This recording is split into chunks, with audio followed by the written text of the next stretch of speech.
Sa pangunahing sipi na yun, nais kong ibahagi ang pangunahing mensahe na tinatawag na ang kahulugan ng mga buto sa Biblia at sa loob ng mga panaklong ang paghahatid ng tipan.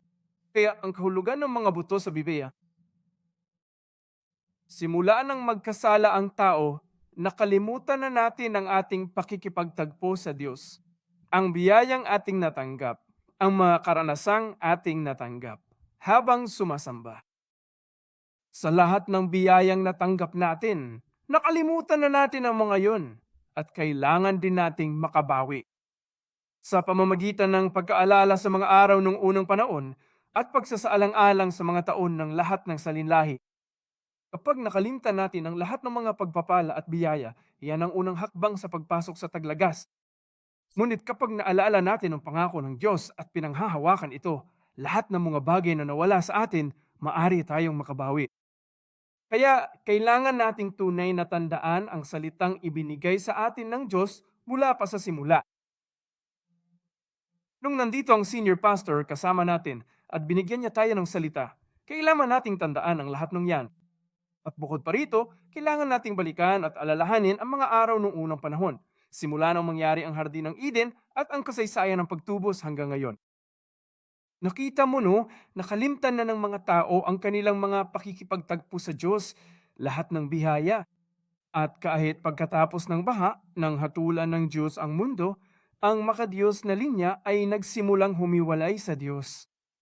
At sa isang punto, sinumlan nilang kalimtan ang tipan at mga pangako ng Diyos. At maging ang makabiyos na linya ay nagsimulang lumihis, lalo na sa pamamagitan ng insidente ng Tore ng Babel. Kaya maging ang mga taong dapat sana'y makadiyos ay nakiisa rin sa pagsisikap na ito at lumayo sa Diyos. At lahat ng ito ay dahil sa mga nakalimutang pakikipagtagpo sa Diyos at sa mga nakalimutang pangako na ginawa sa aton. Gayunpaman, natagpuan ng Diyos si Abraham noong siya ay nag-iisa sa lupain ng mga Kaldeyo. Sa kaniyang soberanya, pinili ng Diyos ang isang lalaking ito at literal na kinuha siya palabas at dinala sa lupang pangako. Sa prosesong ito, itinatag niya ang tipan sa 7 magkaibang okasyon. Sa gitna ng 7 magkakaibang panahon kung saan itinatag ng Diyos ang tipan, ang pinakamahalaga ay ang tipan ng tanglaw. Dahil ito ay isang blueprint ng seryeng History of Redemption.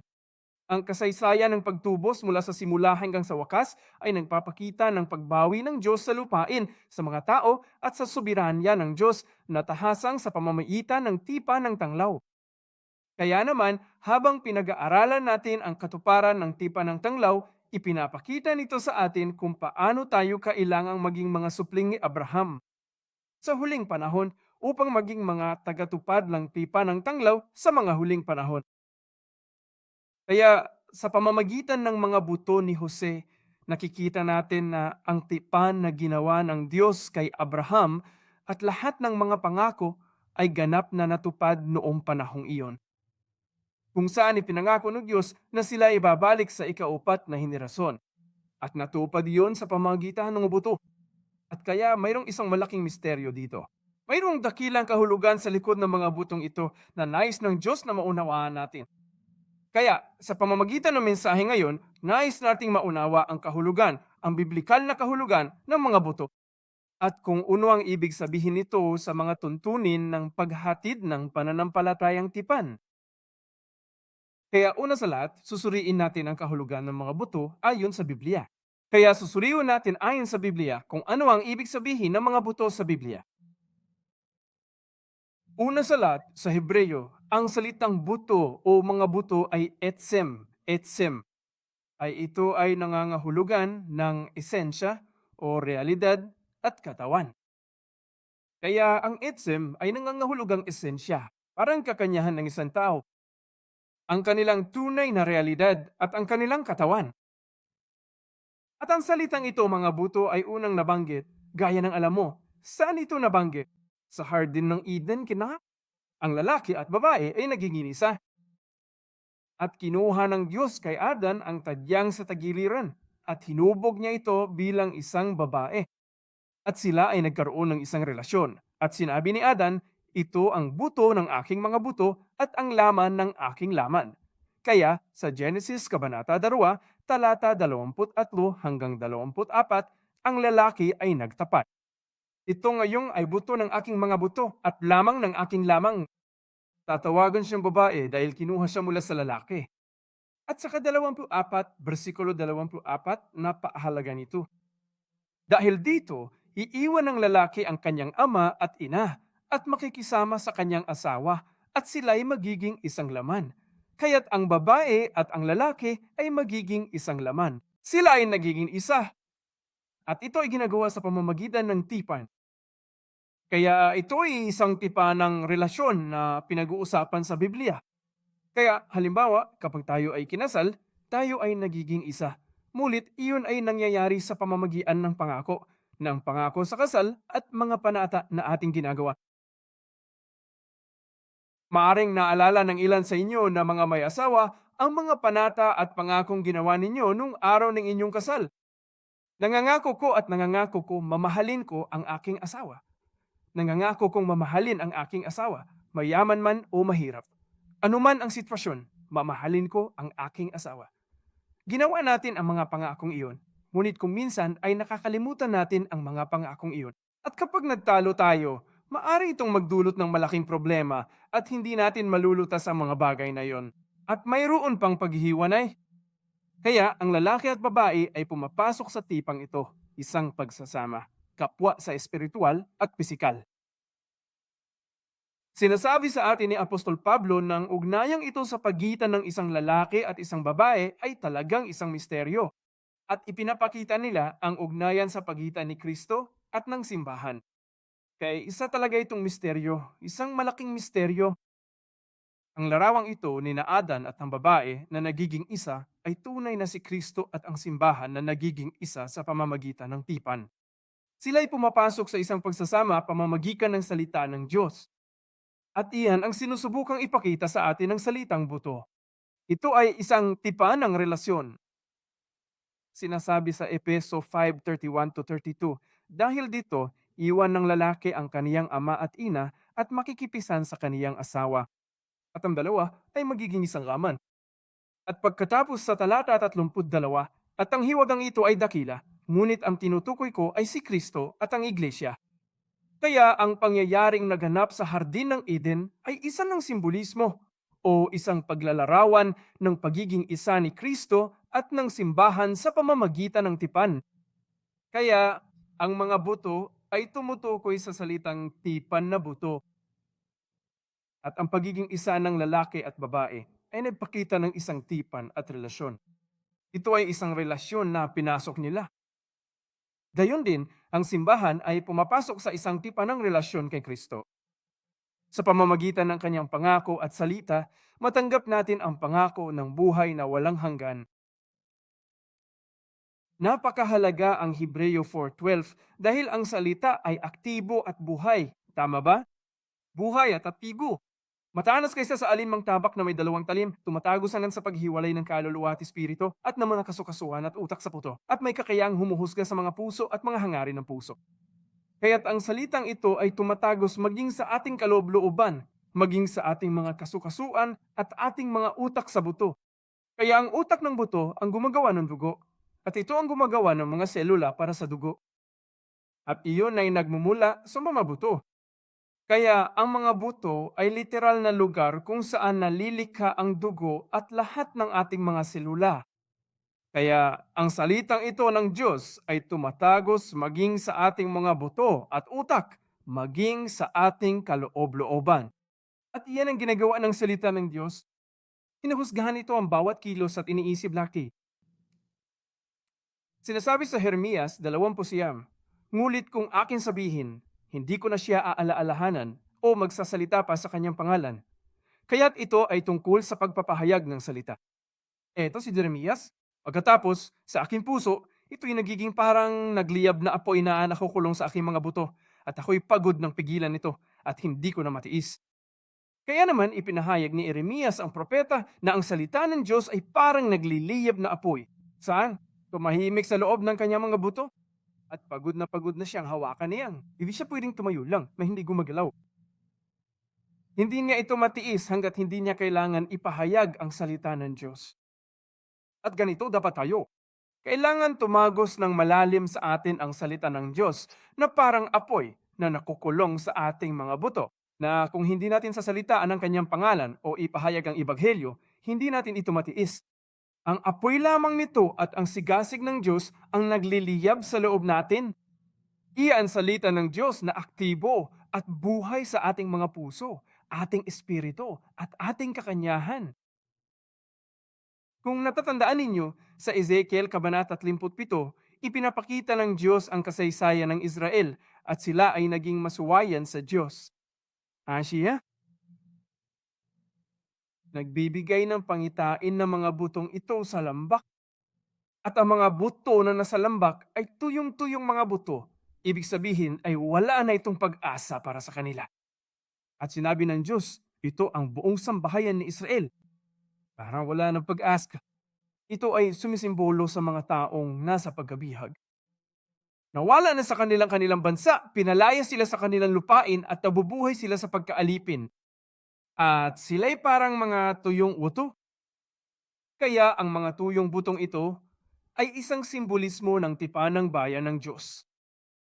Ngunit sinasabi ng Diyos na bibigyan niya sila ng bagong buhay, ang Espiritu ng Diyos. Dahil bakit? Sila ay mga taong may tipan ng Diyos. Sila ang mga taong tumanggap ng tipan ng Diyos. Dahil naman, kung tayo ay tinatawag ng Diyos, ang kanyang mga kaloob at ang kanyang pagtawag ay hindi na mabawi. Tinatalakay yan sa Roma 11:29.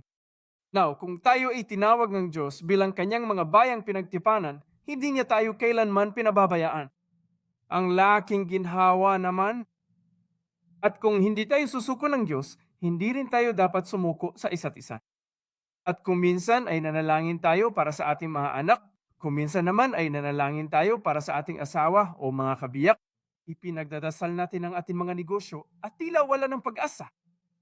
At gusto mo na lang sumungko? Ngunit, naniniwala ako dahil tayo ay mga taong may tipan ng Diyos, bubuhayin tayo muli ng Diyos upang maging isang malaking hukbo. Amen? Sa Ezekiel 30:17, sinasabi na ang mga tuyong butong ito ay naging isang napakalaking hukbo. Kaya may pag-aasa para sa atong gawon. Kung tayo ay katulad ng mga tuyong butong ito, lahat ay tuyo, lahat ay patay. Wala nang pag-asa. Nawala na sa atin ula. Naniniwala ako na dahil natanggap natin ang tipan, tayo ay mabubuhay na mag-uli at magkakaroon ng bagong buhay. Amen? Kaya maging ang ating mga anak, maging ang ating kalusugan, maging ang ating mga magulang, ang ating mga asawa, maging ang ating mga negosyo, ang ating espiritual na buhay. Naniniwala ako na bubuhayan tayong muli ng Diyos at tayo ay magiging isang napakalaking hukbo upang maging mga manggawa sa huling panahon. At idinadalangin at binabasbasan ko ito sa iyo sa pangalan ng Panginoon. Amen! Kaya tayo ay isang dakilang hukbo. Napakahalaga nito. Napakahalaga ng konsepto at mga buto ng hukbong ito. Magkasama na at makikita natin iyan mamaya ng kaunti. Paano naugnayan mo pa rito? Bilang dalawa ang paghahatid ng pananampalataya sa pamamagitan ng mga buto. Paghatid ng pananampalataya sa pamamagitan ng mga buto. Kaya naman, ipinangako ng Diyos na babalik sila sa ikaupat na henerasyon. At nakita natin na ito ay natupad sa pamamagitan ni na Abraham, Isaac, Jacob, at pagkatapos ay kay Jose na naging ikaapat na henerasyon. Kaya, titingnan natin ang kanila bulako. Kaya nga, sinasabi ng Biblia na sina Abraham, Isaac at Jacob ay nanirahan sa iisang mga tolda, sa iisang mga tirahan sa loob ng, gaya ng alam natin, sa loob ng 15 taon. At ito ay matatagpuan sa mga talangkanan sa Genesis o sa tipan ng tanglaw. Ayan, namuhay sila ng magkakasama sa loob ng 15 taon. Kaya sina Abraham at Jose, sila ay namuhay ng magkasama sa iisang panahon. At ano sa tingin mo ang nangyari sa panahong ito? Ito ay naging isang espiritual na simbahan kung saan ipapasa ni Abraham ang salita ng Diyos sa tipan kina Abraham, Isaac at Jacob. Dito pinag-uusapan ni Abraham ang lupain ng Shechem at lahat ng mga pangakong ginawa ng Diyos sa kanya. Lahat ng mga karanasan at pakikipagtagpo sa Diyos ay ibabahagi ni Abraham kina Isaac at Jacob. 15 taon nang nangyari ni. At kaya sinasabi sa Hebrew 11:9, sa pamamagitan ng pananampalataya, namuhay siya bilang dayuhan sa lupang pangako, gaya ng sa ibang lupain, na naninirahan sa mga tulda kasama sina Isaac at Jacob, na mga kapwa tagapagmana ng pangakong iyon. At kaya, naging magkaibigan sina Abraham, Isaac at Jacob. Ang tulong henerasyon ng pananampalataya ang siyang tunay na magiging pundasyon ng bansang Israel. Kaya naman, ang paghatid ng pananampalataya ay napakahalaga sa Biblia. Isa ito sa mga pangunahing punto ng mensahe sa Biblia. At bilang mga tao, kailangan nating iparating ang ating pananampalataya, hindi lamang sa ating mga anak, kundi pati na rin sa mga tao na nakapaligid sa atin. Ang mga huling salita ni Moises ay ituro ang salita ng Diyos. Sa Deuteronomio Kabanata 6, talata 6 hanggang 9, ibinigay ni Jesus ang dakilang atas sa Mateo 20. Sinasabi nito na turuan ninyo ang lahat ng mga bansa, bautismuhan sila sa pangalan ng Ama, ng Anak at ng Espiritu Santo, at gawin silang mga alagad. Sa kanyang huling mga salita, sinabi ni Apostol Pablo, ipangaral mo ang salita sa panahon at sa di panahon. Kaya mahalagang mga salita ito dahil ang mga ito ang huli. Paghahatid ng pananampalataya, kaya si Jacob, lumaki siya sa pananampalataya at natatanggap niya ang mga pagpala. At pumunta siya sa bahay ng kanyang tiyuhing si Laban at doon siya nanatili ng 20 taon. At itasal siya. Nasa Joseph ang kaniya nunana. Mayroon siya'y 2 kaasawa at pumunta siya sa Shechem at nanatili roon ng 10 taon pa.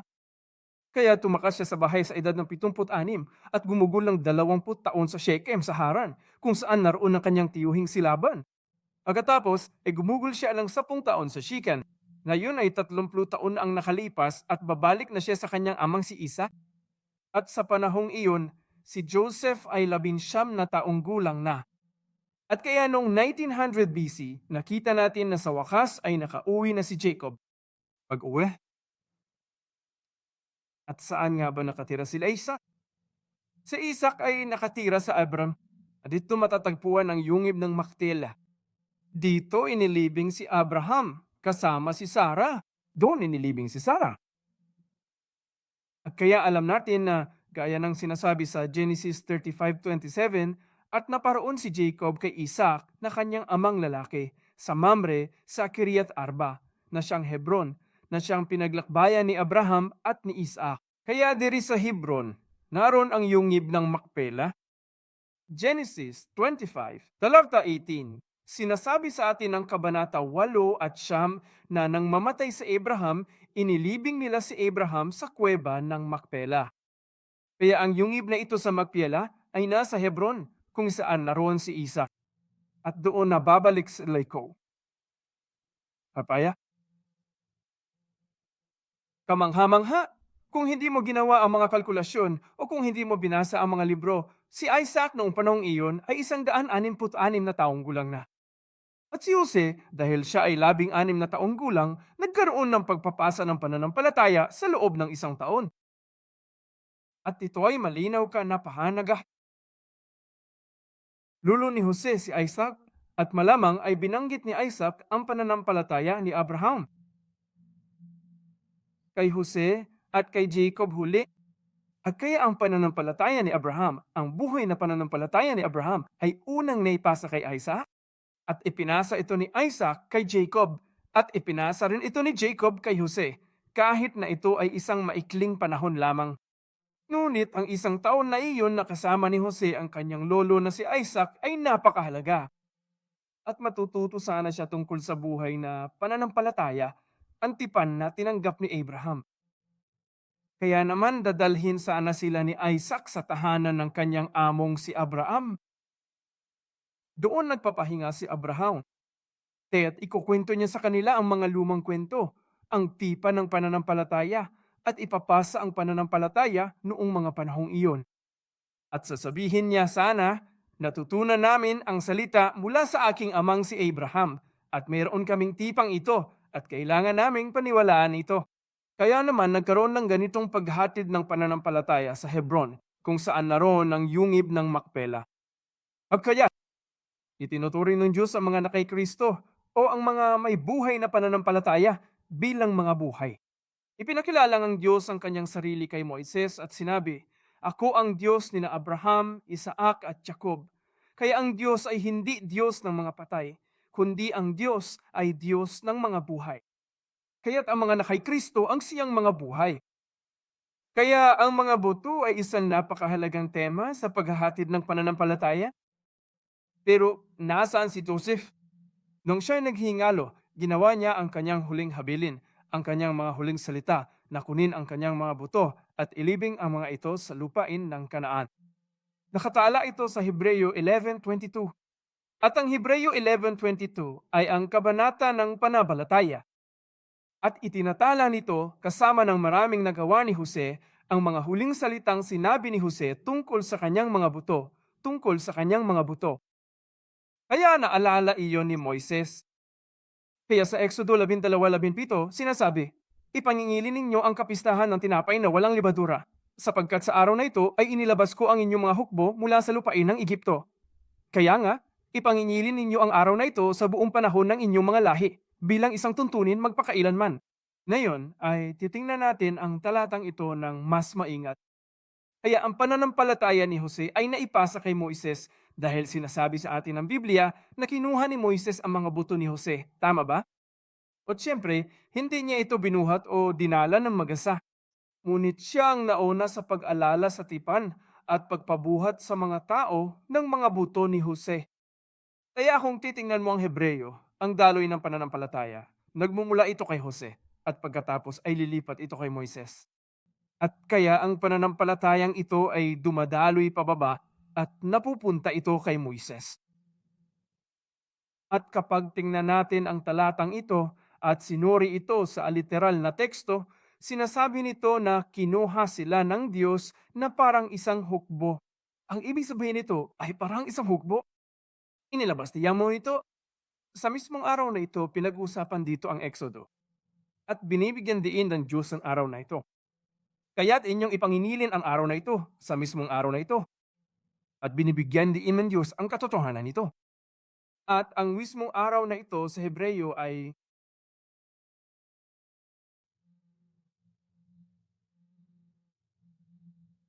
at gaya ng natutunan natin, ang Etchem ay mga buto. At nakakatawa dahil hindi nila ito isinalin dito bilang buto, kundi Etsim. Ang sinasabi lang nito na yung araw na ito. Ngunit ang Etchem ay mga buto at maging ay nangangahulugang nasa o on. Kaya ito ay sa mga buto o sa loob ng mga buto. At ha yung yom ay araw at ha ay ang araw na iyon. Usa itong partikular na araw at ang araw na iyon ay ang araw ng pag-alis. Kaya kapag pinagsama-sama mo ito, ito ang araw ng mga buto. Kaya ang pag-alis ay ang araw ng mabupo. Ito ay isang araw kung saan natutupad ang tipan ng tanglaw. Ito ang araw kung saan kinuha nila ang mga buto ni Jose palabas ng Ehipto at tinupad ang tipan ng tanglaw. Kaya sa mismong araw na ito, literal na nangangahulugang araw ng mga buto. Ang araw ng mga buto. At dinala nila ang mga buto ni Jose sa ilang. Ang mga buto ni Jose ay kasama ng mga tao sa Ehipto. At hanggat naroon pa ang mga buto, parang Emmanuel, ang Diyos ay kasama nila. Gayunpaman, sila ang mga taong may tipan ng Diyos. Kaya ito ay parang isang pisikal na simbolo ng pagpapala ng Diyos na Emmanuel. At ito ay matagpuan sa ikaduhang aklat. Maaari mo itong balikan at makonfirma mo yan. Ngunit ang mga buto ay kumakatawan sa Diyos na kasama natin, ang pagpapala ni Emmanuel. Kaya ito sana ay isang pag-asa para sa mga taong nabubuhay sa pagkaalipin at hindi makakain ang gusto nila at magagawa ang gusto nila. At kahit nung panahon na ilang, may mga taong nagdala ng mga buto ni Jose sa loob ng 56 na taon, 40 taon sa ilang, 16 na taon noong panahon ng ang pananakop sa Kanaan. At kaya rito, sa loob ng 56 na taon, dinala nila ang mga buto ni Jose. At sa wakas, nang ang mga butong iyon ay ilibing sa Shechem, natupad ang tipan ng tanglaw. At kaya, nakikita natin na ang mga buto ay isang representasyon ng buhay na pananampalataya. Itinuturing ng Diyos ang mga butong iyon bilang mga buhay. Ito ang tipan na tinutukoy ng Diyos. At kaya si Jose ang nabubumay ay kahit na siya ay patay na, ituring siyang buhay ng Diyos. At dahil nabubuhay pa siya, siya ang naging ikaapat na henerasyong na tumupad sa tipan ng tanglaw sa pamamagitan ng kanyang mga buto. Dalangin ko na sa pamamagitan ng mga butong iyon ng ating mga ninuno ay magkaroon tayo ng pag-asa. Na ang Diyos ay sumasa atin, na ang Diyos ay hindi sumusuko sa kanyang bayan, na siya ang mangunguna sa atin patungo sa lupang pangako, patungo sa kaharian ng Diyos. At ako'y nanalangin at nagpapala sa iyo sa pangalan ng Panginoon. Amen. At bilang konklusyon, dapat tayong maging tunay na mga inapo ni Abraham. Ang tipan ng tanglaw ay kailangan pa ring matupad sa huling panahon, ang panahon ating kinabubuhayan ngayon, o sa pamamagitan lamang ng mga tunay na inaop ni Abraham. Matutupad ba antik kami yun? Sinasabi sa Juan, Kabanata 8, versikulo 39. Pagkatapos ay sumagot sila at sinabi sa kanya, si Abraham ang aming ama. Kaya sinabi ng mga pinuno ng relihiyon, Oy, si Abraham ang aming ninuno. Siya ang aming lolo. Siya ang ating ama. Kaya't ipinagmamalaki nila ang pisikal na ugnayan nila kay Abraham. Ngunit may sinabi sa kanila si Jesus na lubos na magkasalua. Sinabi sa kanila ni Jesus, kung kayo'y mga anak ni Abraham, gawin ninyo ang mga gawa ni Abraham. Kaya nga sinasabi niya, kung kayo'y tunay na mga anak ni Abraham, kailangan ninyong magkaroon ng pananampalataya at takot sa Diyos, tulad ni Abraham. Kaya nga sinasabi sa Santiago 2:26 na ang pananampalatayang walang mga gawa ay isang patay na pananampalataya. Kaya masasabi nating mayroon tayong pananampalataya, ngunit kung wala tayong pananampalataya, nakaisa ang ating mga gawa tulad ni Abraham, hindi ito buhay na pananampalataya. Ngunit ito ay patay na pananampalataya. Kaya kailangan nating maging yaong mga may buhay na pananampalataya, kung saan ang ating mga gawa at ang ating pananampalataya ay iisa. Dahil ang Diyos ay gumagawa sa pamamagitan ng mga taong naniniwala sa salita. Sinasabi sa 1 Thessalonica 2:13 na ang Diyos ay gumagawa sa pamamagitan ng mga naniniwala sa kanyang salita. Kaya kailangan natin magkaroon ng pananampalatayang ito, tulad ni Abraham, upang matakot sa Diyos at maging tunay niyang mga inapo, kanyang mga espiritual na anak. At kapag tayo ay naging kanyang mga espiritual na anak, ang salita ng Diyos ay matutupad sa pamamagitan natin. Ang aking panalangin at pag-asa na ang Shiloh na ikaw at ako ay maging tunay na mga inapo ni Abraham, ang mga espiritual na inapo, nang hindi pag-uusapan ang pisikal na relasyon, kundi ang pagiging mga espiritual na inapo ni Abraham kay Kristo, gaya ng binabanggit sa Galatia, Kabanata 3, talata 7 hanggang 9. Tayo ay mga supling ni Abraham kung tayo ay nakay Kristo. Kaya naman, sa panahon ng Kwaresma na ito, naway magkaroon tayo ng katiyakan ng kaligtasan. Naway matanggap natin muli si Kristo sa ating mga puso. At habang sinusundan natin ang kanyang mga yapak, naway matakot tayo sa Diyos at mamuhay ng may kabanalan at maluwalhati siya sa lahat ng ating ginagawa. At kapag ginawa natin iyon, naniniwala ako ng salitang iyon ay matutupad sa mga naniniwala, sa mga hawakan sa kanyang salita. Kaya't idinadalangin ko na panghawakan ninyo ang salitang tinanggap ninyo buhat pa sa simula. Panghawakan mo ang salitang natanggap mo simula ng una kang pumunta sa simbahang ito. Panghawakan mo ang mga salitang natanggap mo mula sa tagapagtatag na pastor, si Reverend Abraham Park. Panghawakan mo ang mga salitang iyan. Panghawakan ang mga alaalang iyon at ang mga pagkikitang iyon. Alalahanin natin sila at mabawi ang ating unang pag-ibig upang tayo ay muling maging madamdamin at ang makapagboluntaryo ng malaya para sa Panginoon at maging yaong mga magdadala ng mga buto ni Jose sa ating sakripisyo, sa ating paglilingkod sa Diyos. At naniniwala ako na gagantihan ka ng Diyos ng libo-libo, libo-libo at 10,000,000. At idinadalangin at binabasbasan ko ito sa iyo sa pangalan ng Panginoon. Amen. Manalangin tayo. Ama sa langit, maraming salamat ko sa mahalagang panahong ito ni iyong salita. Kung saan natin maunawaang ang kahulugan ng mga butong matatagpuan sa Biblia at ang paghahatid ng pananampalataya sa pamamagitan nito. Ama, tinanggap namin ang dakilang salitang ito ng tipan at naway ang salitang iyon ay maging aktibo at buhay sa amin. Naway magkaroon kami ng pananampalatayang tulad ni Abraham upang matakot sa iyo at may alay ang lahat sa iyo upang kami ay maging isang buhay na handog sa iyo. Lalo na ngayong panahon ng Kwaresma. Naway pasinin natin ang krus at talikuran ng ating mga sarili at makapaglingkod sa iba at magsakripisyo para sa iba. Iangat mo kami sa takdang panahon. Salamat po. Idinadalangin namin ito sa pangalan ni Jesus at salamat. Amen. Purihin ang Diyos sa ating palakpakan.